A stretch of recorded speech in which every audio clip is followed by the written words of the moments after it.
अस्सलाम वालेकुम, मैं हूं बाबर आजमी। आप देख रहे हैं क्रिप्टो 1.0। क्रिप्टो मार्केट का एनालिसिस करेंगे, साथ में हम थोड़ा सा इस मंथ के बारे में बात करेंगे, सितंबर के बारे में। जो एक बहुत ख़तरनाक महीना हो सकता है, वो कैसे, इस वीडियो में मैं आपको बताऊंगा। अभी सबसे पहले हम देख लेते हैं फ्यूचर्स को कि यहाँ पे जो है कमोडिटीज़ तो हमें आलमोस्ट सारी ग्रीन के अंदर नज़र आ रही हैं। कुछ कुछ हैं जो रेड के अंदर हैं, और वो भी बहुत थोड़े रेड के अंदर हैं, ज़्यादातर डिप में नहीं है कमोडिटीज़। तो ये सारी ग्रीन हैं, तो इसका मतलब है कि बाकी मार्केट जो है वो डाउन होगी। तो देख लें, डॉ जोन्स भी 1% डाउन है, S&P 500 और नैस्डैक दोनों 1% डाउन है। तो डॉलर का इंडेक्स जो है वो हमें 109 के ऊपर जाके ब्रेक करता हुआ नज़र आ रहा है। अगर ये यहाँ से गिरता है नीचे तो बहुत एक अच्छा साइन होगा मार्केट के लिए, लेकिन अभी तक तो कोई अच्छी उम्मीद नहीं की जा सकती। क्रिप्टो फियर एंड ग्रीड की तरफ आते हैं तो 22 के ऊपर जाके ब्रेक लग गई है, और 23, 22 ये कल और आज का जो है मतलब फियर एंड ग्रीड का इंडेक्स, वो हमें यही सिग्नल दे रहा है कि लोग जो हैं वो अभी डरे हुए हैं काफ़ी सारे। एक्सचेंजेस के पास आते हैं तो देखते हैं कि 21,000 माइनस में चल रहा है BTC का बैलेंस। ये मैंने अपनी पिछली वीडियो में डिस्कस किया था कि ये हमें और मज़ीद गिरता हुआ नज़र आएगा। उसकी वजह क्या है कि BTC लोग ख़रीद रहे हैं एक्सचेंजेस से, और एक्सचेंजेस जो हैं वो एक्यूमुलेट नहीं कर रही। ठीक हो गया। आगे चलते हैं तो देख लेते हैं हम नैस्डैक की तरफ। नैस्डैक का कल मैंने आपको बताया था कि नैस्डैक और S&P 500 के बारे में हम आज के बाद हर वीडियो में बात करेंगे। शायद मैंने कल नहीं बताया, मैं भूल गया था बताना। हम आज के बाद हर वीडियो में इसको लाजमी डिस्कस करेंगे, क्योंकि जितने भी प्रोफेशनल एनालिस्ट हैं या प्रोफेशनल ट्रेडर हम उनको बोलते हैं, वो सारे इसको लाजमी देखते हैं, क्योंकि क्रिप्टो के साथ ये बहुत अच्छे तरीके से रिलेट करता है। या आप ऐसा भी कह सकते हैं कि क्रिप्टो इसके साथ रिलेट करती है। अच्छा, यहाँ पे नैस्डैक जो है वो हमें कुछ अच्छा ही सिग्नल दे रहा है, लेकिन ये एक सप्लाई जोन सा बना हुआ है, जिसकी वजह से इसको तोड़ के ऊपर नहीं जा रहा। अब यहाँ पे अगर हम मूविंग एवरेज को लगाते हैं और साथ में ट्रेंड को भी, सुपर ट्रेंड को भी लगाते हैं, तो हमें पता चलता है कि मूविंग एवरेज जो है वो 50 की मूविंग एवरेज अभी काफ़ी ऊपर है, और 200 की मूविंग एवरेज जो है वो तो अभी ये देखें बहुत ही ज़्यादा ऊपर है। तो अभी तो बिल्कुल करीब भी नहीं है। ये डेली की कैंडल मैं दिखा रहा हूँ आपको, और जब तक डेली का ट्रेंड नैस्डैक का चेंज नहीं होगा, ये अप ट्रेंड में नहीं जाएगा, तब तक क्रिप्टो मार्केट भी अप ट्रेंड के अंदर स्टार्ट नहीं होगी। तो यहाँ पे अभी तक तो क्योंकि ट्रेंड जो है वो रेड ही हमें नज़र आ रहा है, डाउन ट्रेंड ही है, तो यहाँ से भी उम्मीद है कि जो है 50 तक शायद ये जाए, और उसके बाद रिजेक्ट होकर वापस आ जाए, और वहाँ पे एक सप्लाई जोन वैसे भी बनता है। ठीक है, तो आगे चलते हैं, थोड़ा सा बात कर लेते हैं। BTC की डोमिनेंस कल मैंने आपको दिखाई थी, और उस वक्त थी ये 39.5 के ऊपर, और मैंने कहा था कि ये एक सपोर्ट को शायद ये टच करके वापस जाए, लेकिन उसने सपोर्ट को तोड़ दिया, और बड़े बुरे तरीके से BTC की डोमिनेंस गिरती जा रही है। अब नेक्स्ट इसकी सपोर्ट जो बनती है वो 38.5 के ऊपर बनती है, जो कि अभी काफ़ी ज़्यादा नीचे है। जहाँ तक जाते जाते BTC काफ़ी ज़्यादा और क्रैश कर सकता है, या फिर आप ऐसे भी कह सकते हैं कि सारी की सारी मार्केट से अगर पैसे निकलते हैं और टोटल मार्केट का जो कैप है अगर वो गिरता है नीचे, जो कि गिरने के चांसेस मुझे कम लग रहे हैं और ज़्यादा होने के ज़्यादा लग रहे हैं। उसकी वजह यहाँ पे एक पैटर्न बन रहा है जिसको हम असेंडिंग ट्रायंगल बोलते हैं, और असेंडिंग ट्रायंगल अक्सर जो है वो ऊपर की तरफ ब्रेकआउट होता है। ठीक है, तो अगर ये यहाँ तक ये ब्रेकआउट करता है तो 1.02 ट्रिलियन तक अगर ये जाता है, तो काफ़ी मार्केट में हमें जो है वो कॉइन्स, आल कॉइन जो हैं वो हमें ग्रीन के अंदर नज़र आएंगे। BTC ग्रीन के अंदर नज़र नहीं आएगा। उसकी वजह क्योंकि BTC 0.5% या 1% तक बढ़ेगा, क्योंकि BTC की डोमिनेंस काफ़ी ज़्यादा गिर चुकी है, तो ज़्यादातर इन्वेस्टमेंट जो है वो बाकी कॉइन्स के अंदर ही हो रही है। और टोटल मार्केट कैप अभी जो है वैसे भी वो सिर्फ़ और सिर्फ 960 बिलियन के ऊपर चल रहा है, तो ये बहुत बुरा मार्केट कैप है। अभी तक आपने देखा था कि मार्केट कैप जो है वो 3 ट्रिलियन तक पहुंच चुका था। ये मैं आपको दिखा देता हूँ, ये ज़्यादा दूर की बात नहीं है। ये देखें, ये 3 ट्रिलियन तक पहुंच चुका था, और अभी देखें तो ये तीसरा हिस्सा मार्केट में पैसे रह गए हैं। बाकी सारे के सारे पैसे लोगों ने निकाल लिए हैं यहाँ से, ना USDT बचे ना कोई और कॉइन बचा।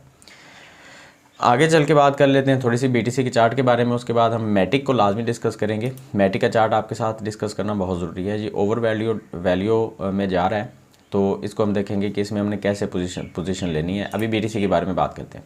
BTC अभी भी अपने एक जोन को, सप्लाई जोन को तोड़ के ऊपर नहीं जा पा रहा। अगर हम यहाँ पे सुपर ट्रेंड लगाते हैं, 50 और 200 की मूविंग एवरेज लगाते हैं, तो हमें पता चलता है कि 50 की मूविंग एवरेज अभी भी अपना मुंह नीचे की तरफ करके जो है वो सफ़र करना शुरू कर रही है। तो इसका मतलब है कि BTC के नीचे आने के चांसेस अभी काफ़ी सारे हैं। यहाँ पे मेरे एक दो भाई ने मुझे कहा था कि आप जो है ना वो इंट्राडे के मुताबिक बात किया करें। तो भाई इंट्राडे हम अगर इस वक्त 4 आवर या 2 आवर के टाइम फ्रेम के ऊपर बात करते हैं तो मार्केट की कोई समझ नहीं आएगी। ये देखें, हम अगर जहाँ पे आते हैं ना तो मार्केट बिल्कुल फंसी हुई है। हम जहाँ से ये भी आइडिया नहीं लगा सकते कि मार्केट ऊपर जाएगी या नीचे जाएगी। अब यहाँ पे कुछ ये सिचुएशन बनी हुई है, लोग लिक्विडेट हो रहे हैं बार बार। अब जहाँ पे 50 की मूविंग एवरेज टूटी तो लोगों ने जहाँ पे लॉन्ग की पोजीशन ओपन की होगी, जिसकी वजह से जहाँ तक जाके लोगों ने शायद एग्ज़िट कर लिया हो प्रॉफिट में आते ही।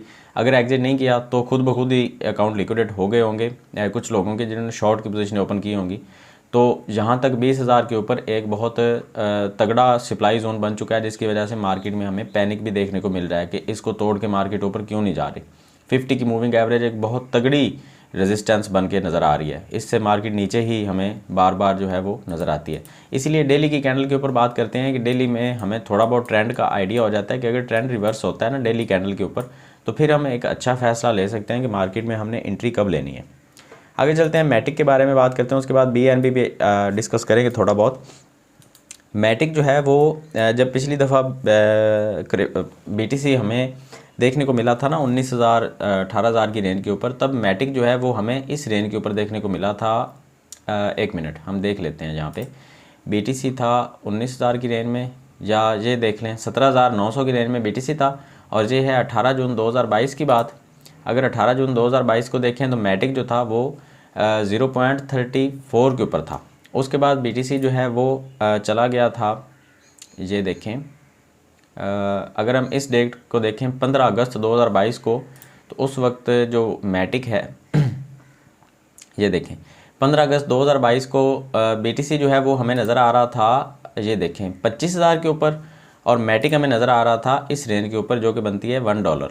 अच्छा, अब जो है BTC वो हमें कितने % डाउन जाता हुआ नज़र आया। उसके बाद ये देखें, ये चीज़ें बहुत ज़रूरी होती हैं आप सबके लिए जानना, ताकि आप मार्केट में खुद अच्छा फ़ैसला ले सकें। BTC उस वक्त से लेके 21% जो है वो डाउन है। अब देखते हैं मैटिक कितना डाउन है। ये देखें, मैटिक सिर्फ अभी 15% डाउन है।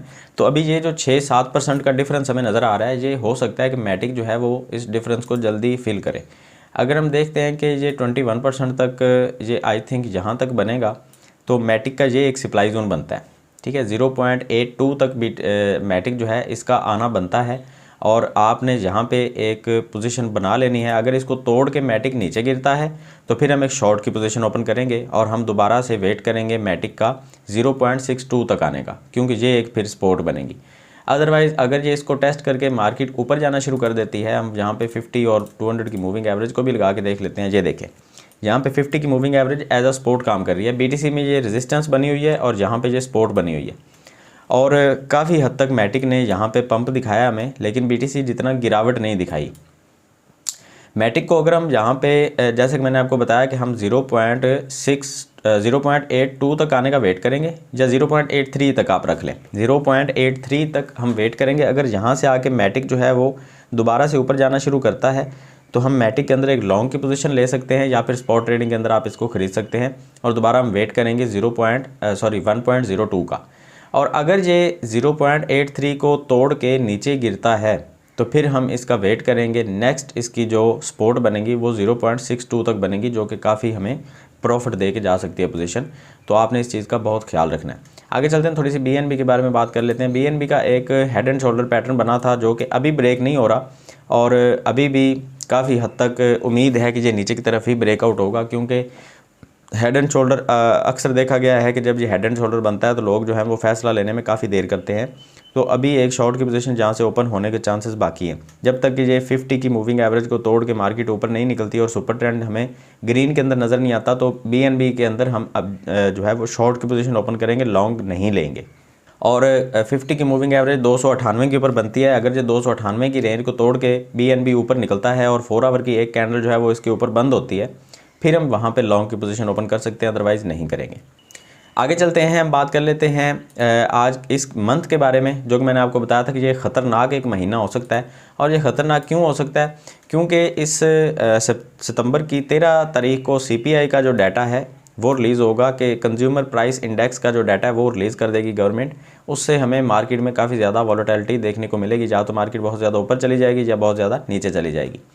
आगे चलते हैं तो सितंबर 15 को हमें एथेरियम का मर्ज देखने को मिलेगा, जिसका मार्केट के ऊपर एक बहुत असर पड़ेगा। या तो मार्केट यहाँ पे 80% चांसेस हैं कि मार्केट नीचे गिरेगी और एथेरियम में जो पैसे लोगों को पड़े हुए हैं वो सारे के सारे पैसे निकलेंगे, तो वो काफ़ी ज़्यादा फंड्स हैं। अच्छा, 21 तारीख को सितंबर की FOMC का रेट की हाइक डिसीजन लिया जाएगा कि कितनी ज़्यादा यहाँ पे हाइक होगी। ठीक है, तो ये 13, 15 और 21 तारीख को आपने रेडी रहना है और अपने USDT आपने तैयार रखने हैं। पाकिस्तान में डॉलर की प्राइस जो है वो गिरती जा रही है, तो आप थोड़ा सा वेट करके डॉलर यहाँ पे बाई करके रख सकते हैं, ताकि आप जो है वो अच्छा फैसला ले सकें मार्केट में एंट्री लेने का।